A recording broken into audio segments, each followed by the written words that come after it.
Spicy chicken curry বানানোর জন্য কড়াইতে কিছু পরিমাণ তেল নিয়ে সেটাকে গরম করতে দিতে হবে। তারপরে দিয়ে দিতে হবে কিছু গরম মশলা, যেমন তেজপাতা, একটা দারচিনির টুকরো, কয়েকটা লবঙ্গ আর কয়েকটা এলাচ। এগুলো ভালোভাবে নাড়াচাড়া করে সামান্য গন্ধ বেরোলে তার মধ্যে দিয়ে দিতে হবে 1 চামচ চিনি। চিনিটা দিলে মাংসের রঙটা খুব সুন্দর আসে। যদি কারোর ভালো না লাগে তোমরা সেটা স্কিপ করতে পারো। চিনিটা ভালোভাবে গলে গেলে এর মধ্যে দিয়ে দিতে হবে কেটে রাখা পেঁয়াজ। এখানে আমি 3টে বড় সাইজের পেঁয়াজ নিয়েছি, তোমরা মাংসের পরিমাণ অনুযায়ী পেঁয়াজ নিয়ে নেবে। এখন এই পেঁয়াজগুলোকে আমাদের খুব ভালোভাবে ভেজে নিতে হবে।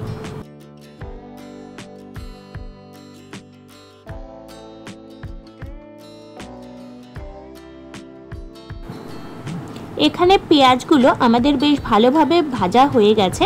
এখন এর মধ্যে দিয়ে দিতে হবে 1 চামচ আদা বাটা আর 1 চামচ রসুন বাটা। এখন দিয়ে দিচ্ছি 1 চামচ কাঁচা লঙ্কা বাটা। ঝালটা তোমরা তোমাদের স্বাদ অনুযায়ী অ্যাড করে নেবে। এখন এই মশলাগুলোকে পেঁয়াজের সাথে ভালোভাবে মিক্স করে নিয়ে একটু ফ্রাই করে নেব। এখন এর মধ্যে দিয়ে দিতে হবে টমেটো বাটা। আমি এখানে একটা বড় সাইজের টমেটো মিক্সিতে পেস্ট করে নিয়েছিলাম। তোমরা টমেটোর সাইজ অনুযায়ী মাপ বুঝে দেবে। আর আমি কিন্তু এটার ভিডিওটা করতে একদম ভুলে গিয়েছিলাম। এখন এখানে দিয়ে দিতে হবে 1 চামচ জিরে গুঁড়ো আর স্বাদ অনুযায়ী লবণ। এখন এই সমস্ত উপকরণ খুব ভালোভাবে মিক্স করে নিতে হবে।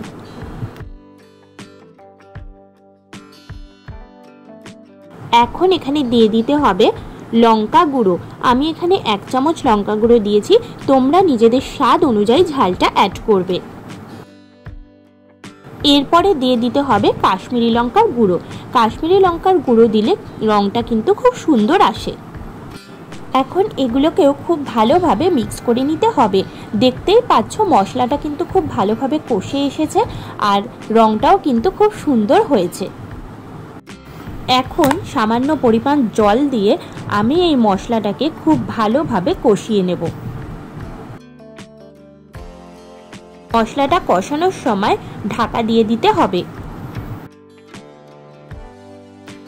মোটামুটি 5 মিনিট ঢাকা দিয়ে রাখার পর আমি এখন ঢাকনাটা সরিয়ে নিচ্ছি। দেখতেই পাচ্ছ মশলাটা খুব ভালোভাবে কষে গেছে আর এর থেকে কিন্তু তেল বেরোনোও শুরু হয়ে গেছে। এবার একটু সামান্য নাড়াচাড়া করে আমি এর মধ্যে অ্যাড করে দেব চিকেনগুলো।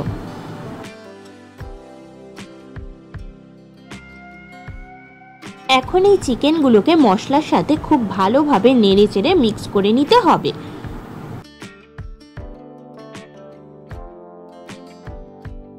এখন এটাকে ঢাকা দিয়ে আমি 10 থেকে 15 মিনিট লো ফ্লেমে রেখে দেব। 10 মিনিট পর ঢাকাটা সরিয়ে দিলাম। দেখতেই পাচ্ছ যে চিকেনের থেকে বেশ খানিকটা জল কিন্তু বেরিয়ে এসেছে। এখন এই জলের মধ্যেই চিকেনটা রান্না করতে হবে। ঢাকনা ছাড়াই চিকেনটা ততক্ষণ ফোটাতে হবে যতক্ষণ না এর জলটা ভালোভাবে শুকিয়ে চিকেনের থেকে তেল বেরিয়ে আসছে।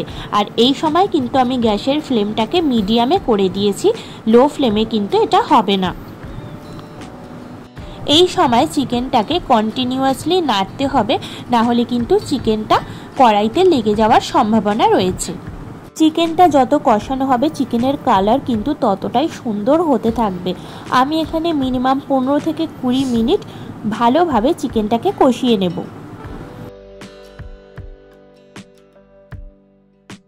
চিকেনটাকে আমি মিডিয়াম টু লো ফ্লেমে কষিয়েছি আর দেখতেই পাচ্ছ আস্তে আস্তে চিকেনের থেকে কিন্তু তেলটা ছাড়তে শুরু করছে আর কালারটাও কত সুন্দর আসছে।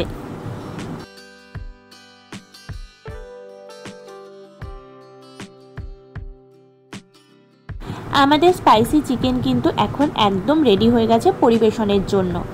যদি ভিডিওটা ভালো লেগে থাকে প্লিজ একটা লাইক, কমেন্ট, শেয়ার করে পাশে থেকো।